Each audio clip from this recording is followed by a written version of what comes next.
vais te présenter 3 documentaires et te les résumer pour t'aider dans ton cheminement vers le respect des animaux et de la planète. Ok?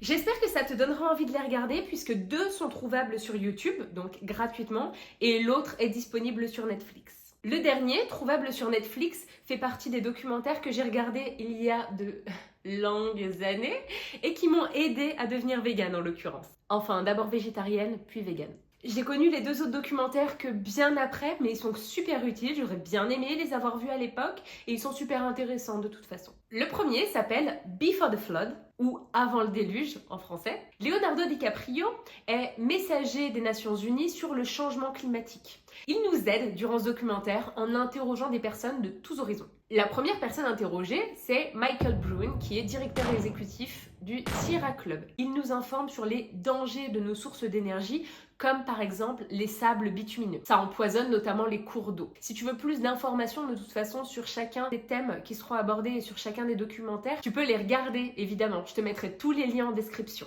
Pour en revenir à ce premier documentaire, on sait que si le changement climatique ne décélère pas, on pourra atteindre le pôle Nord en bateau d'ici 2040. Ça fait flipper.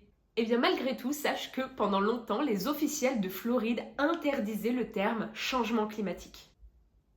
En l'occurrence, 96% des chercheurs sont d'accord pour dire qu'il y a un changement climatique et qu'il y a un souci. Et malgré tout, nos politiques sont divisées. Mais comme le dit Leonardo DiCaprio dans le documentaire, l'eau qui monte n'a pas de parti politique. Si nos gouvernements ne s'inquiètent pas, sache qu'on a quand même la possibilité de changer les choses. Nos gouverneurs, nos présidents, nos élus veulent se faire élire et réélire. Donc ils sont obligés de s'adapter à ce que veut le peuple. Pour te donner un exemple qui est donné dans le documentaire, Obama, à la base, n'était pas pour le mariage gay. Jusqu'à ce que les sondages, eux, le soient. Les entreprises fonctionnent aussi comme ça. C'est la loi de l'offre et la demande. Donc parfois, il faut convaincre le peuple avant de convaincre les élus. Si ça te va, partons plutôt du principe qu'il est trop tard pour être pessimiste, qu'il y a encore temps, qu'on allie nos forces et qu'on aille tous dans la même direction pour la survie de l'humain et la survie des animaux non humains. Bien entendu, les lobbies sont toujours dans le coin, c'est des petits malins ceux-là. Ils financent des campagnes climato-sceptiques. De quoi orienter l'opinion publique? Certainement. Un des soucis majeurs, c'est qu'aujourd'hui, tout le monde veut le même mode de vie et le même confort de vie que les USA. Donc s'ils ne font pas d'efforts, il y a de grandes chances que personne ne le fasse. Pour l'instant, il reste 3 grandes forêts tropicales. L'Amazonie, le bassin du Congo et la grande forêt d'Asie du Sud-Est. Naturellement, l'huile de palme étant très peu chère, elle continue de déforester. Le chercheur en physique environnementale Gillian Echel nous dit que l'élevage est l'utilisation des ressources la plus inefficace. Le bœuf serait la première cause de déforestation tropicale, justement. Ajoutons à ça que 10 à 12% des émissions de gaz à effet de serre américaines sont dues à la consommation de bœuf. Mais les gaz à effet de serre, qu'est-ce que c'est exactement? En gros, ce sont des gaz qui sont présents dans l'atmosphère et qui absorbent une partie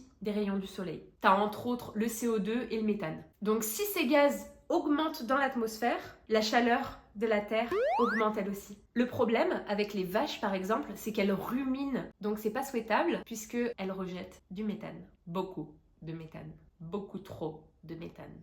Le deuxième documentaire est également sur YouTube et il s'appelle Corée du Sud, l'obsession de la santé, Arte Reportage. Dans ce reportage, une des premières personnes qu'on voit à l'écran, c'est Madame Im. Madame Im a 80 ans et elle fait minimum 3 séances de sport par semaine, à savoir une séance épaules, une séance dos et une séance jambes. Avant de s'y mettre, elle était dans la moyenne de santé des gens de son âge, donc elle était un petit peu faible des jambes, elle tenait la rampe quand elle montait les escaliers par exemple. Et maintenant elle participe à des championnats mondiaux. Les Coréens sont obsédés par leur santé. Si on prend l'exemple du Covid, à nombre d'habitants égal, ça a tué en Corée du Sud 15 fois moins de personnes qu'en France, alors qu'ils n'étaient pas confinés. Je viens apporter une petite correction puisque dans le documentaire, effectivement, ils disent qu'à nombre d'habitants égal, on est sur du 15 fois moins.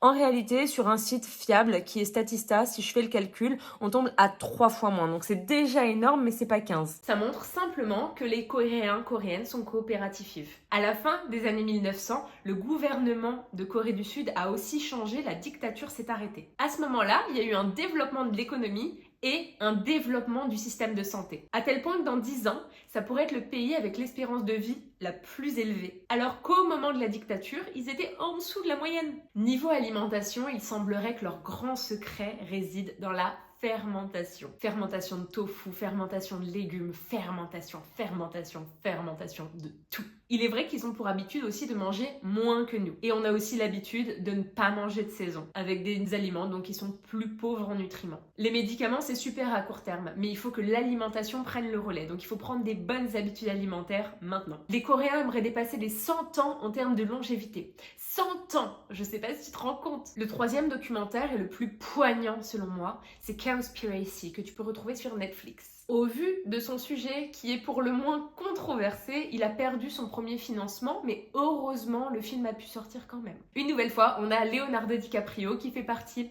des producteurs de ce reportage aux côtés de Jennifer Davidson. Toutefois, cette fois-ci, c'est Kip Anderson qui présente le reportage. Dans ce documentaire, on apprend très rapidement que le secteur bovin émet plus de gaz à effet de serre que le secteur des transports. Pour te donner des chiffres parlants, même si là, c'est pas exactement des gaz à effet de serre, il nous donne l'exemple que manger un burger, ça revient en termes de consommation d'eau à prendre 2 mois de douche. Tu manges un burger, tu consommes la même chose que si tu prenais ta douche pendant 2 mois. Environ 5% de la consommation d'eau se fait à domicile et 55% dans les élevages. On apprend aussi dans le documentaire qu'il y a 1000 ans, les humains représentaient 1% de la biomasse. Aujourd'hui, si on compte les humains et les animaux qu'ils élèvent, c'est 98% de la biomasse et 91% de la forêt amazonienne qui a été impactée par l'activité humaine. D'ailleurs, beaucoup d'organisations dites green ne parlent même pas de la consommation de viande.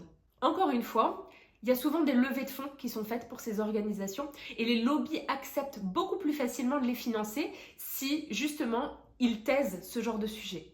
A l'inverse, s'ils en parlent, ça rend difficile voire impossible la levée de fonds. Biaisé? Non. Si.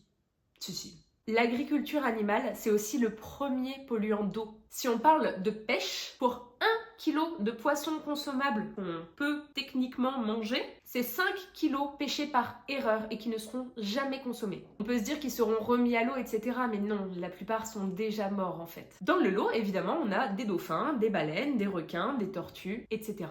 Et là, je te parle même pas des filets de pêche qui sont juste abandonnés dans les océans et qui continuent de pêcher tout seuls pendant des mois pour rien. Imagine si on fait pareil dans la savane. Genre, pour chaque gazelle chassée, on chope aussi une girafe, un éléphant, un lion. Et pour certains de ces poissons dont on parlait juste avant qui sont vendus, ils sont vendus avec des labels durables. C'est une honte. Comme le dit le capitaine Watson de l'organisation Sea Shepherd que tu connais peut-être et qui vise à protéger des océans, si l'océan meurt, nous mourrons tous. Les forêts tropicales se détruisent aussi vite que nos océans, alors qu'elles aspirent du CO2 et rejettent de l'oxygène. C'est l'équivalent d'un terrain de football par seconde qui est rasé. Par jour, environ 100 plantes, animaux ou insectes voient leur espèce s'éteindre, justement à cause de cette destruction. Le bétail et son alimentation a détruit 50 millions d'hectares de forêt. Selon Amazon Watch, la cause de destruction principale, avant les mines, avant le gaz, avant les barrages, etc., c'est l'agriculture. Plus tard dans le documentaire,